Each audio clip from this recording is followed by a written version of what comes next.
Hey there friend, today we're going to be talking about journaling, why you should be doing it and how to do it. I've been journaling for many years and I want to tell you it's the best mental health practice, the best spiritual practice that I've ever embraced in my life.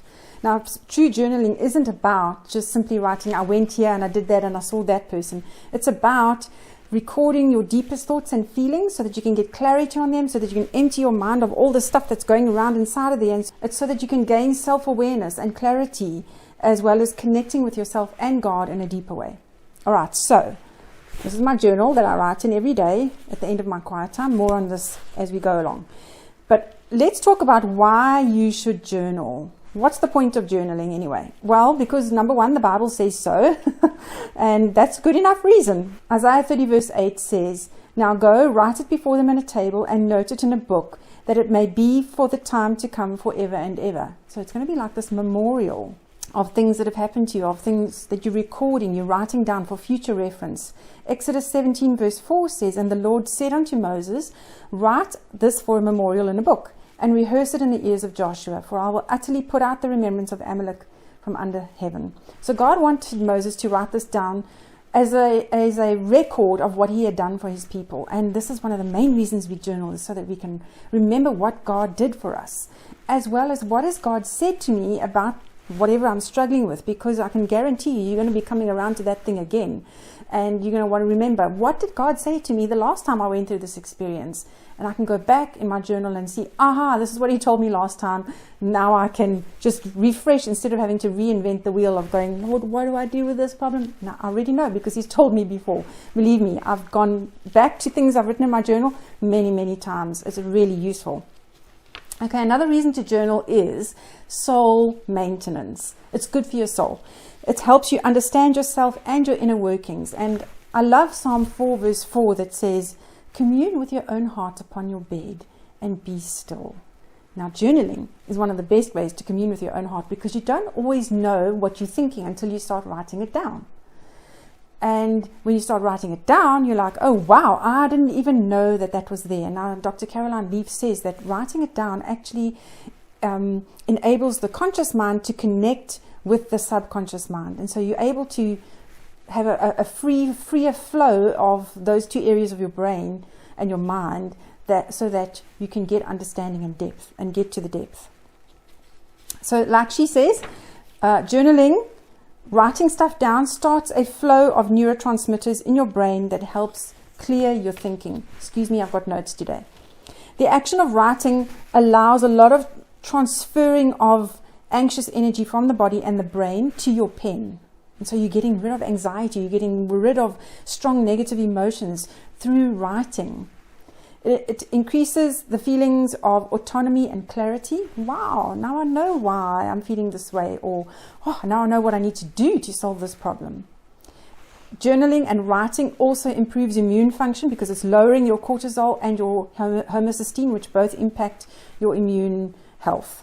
We can all do with a little bit less cortisol, right? I know I can. Writing improves the smoothness and insightfulness of your reasoning, and you can start seeing and understanding things you didn't understand before and didn't see before. Writing helps you discover what you really think, know, feel, and believe. It puts your brain on paper and makes space for solutions, fresh ideas, and new thoughts. It also helps you pay attention to what God is saying to you, because you are writing it down, and it helps you to focus. Instead of, if you watch the video on hearing God's voice, this is an important part of hearing God's voice, because we're writing down a question and we are waiting for the answer. Now, if you're stuck and you don't know where to start with journaling, just check the description box below. I have a free PDF there for you, or with some journal prompts to get you started. All right, back to journaling. What holds you back from journaling? Now, I've come across this recently with a number of my clients, is that they are averse to journaling. And this was like a bit of a surprise to me, because why on earth would you not want to do this? It's such a great thing. And I'm not beating you over the head for that. I'm just curious to know why. Leave a comment for me and tell me, why do you struggle with journaling? What holds you back from journaling? Maybe some of these ideas will help you. Maybe it makes you feel vulnerable. You know, having your thoughts on paper it scares you, because what if someone finds it and they read it and after you're dead, or maybe not even before you're dead, while you're still alive? How embarrassing or mortifying that they're going to discover exactly what you're thinking and feeling and all the struggles and the personal things that you battle with. Another reason you may be averse to journaling is that you're worried that you're going to start and then you're going to stop and be inconsistent with it, and then it stares back at you, showing that, see, you're a failure again. For some people it can be shame. What if somebody reads your inner thoughts and they use it against you, or they judge you for it? You may be afraid of what's going to happen if you really do start letting it all out. If you start really digging deep and discovering what's really there. Am I going to just fall apart? And you don't really want to feel or see what's going on inside of you. And then the fear of having to face what you are really feeling alone. That's a real feeling. To answer all of these challenges that you may have with journaling, let's be honest, it is vulnerable to connect with your real feelings and your thoughts, and to put them in a place where they could be found by someone. And, that's a bit of a scary thought. The benefits of journaling far outweigh this possibility. And if you really are worried about it, put your journal somewhere that nobody can find it. But the reality is also, this is the real you. This is who you are, and why not accept that and let the rest of the world live with it as well? I think sometimes we are afraid of exposing who we really are because of the judgment or the shame or that goes with it.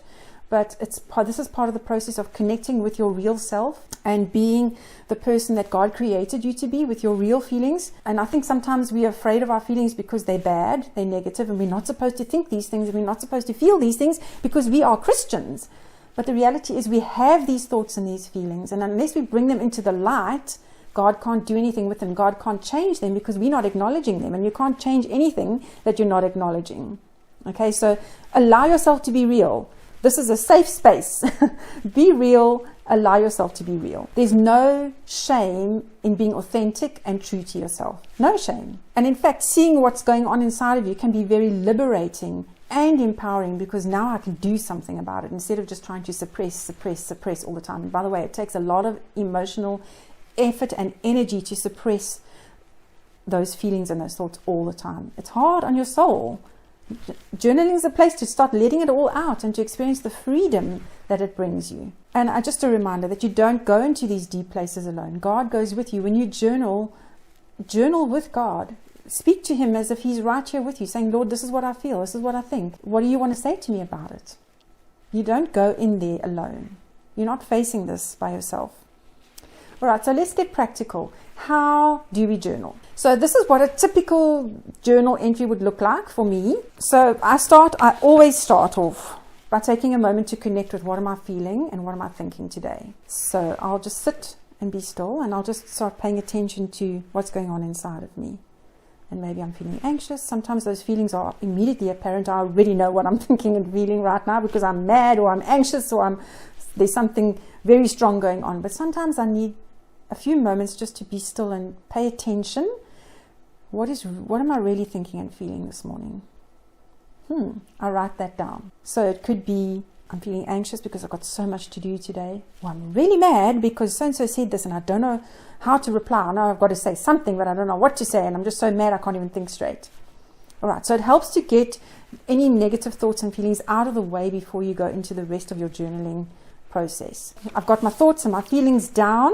The next thing I'm going to do is I record insights from what I've studied during my quiet time. Now, very often, what I study during my quiet time is related to what I've been thinking and feeling. And this is why it's important for me to connect with my thoughts and feelings first, so that God can speak to me about them from His Word. And so I write down quotes, verses, thoughts that God has given me during my study time.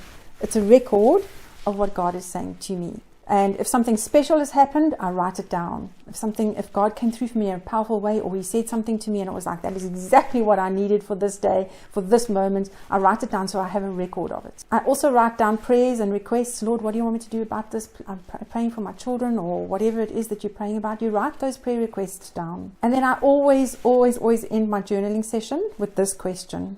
Lord, is there something or something more that you want to say to me about this? And then I listen.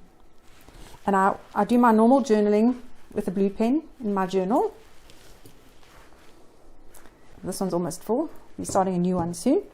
And then I write down what God says to me with a different color pen, and so I use a pink one so that I can distinctly see what are God's thoughts to me and what are just my own thoughts, and so I can distinguish that. And it's very helpful, because then I go back in my journal and I can see, oh wow, that's where God spoke to me. I know what he says there. I know what he said there. I know what he said that day, because it's all written in a different color.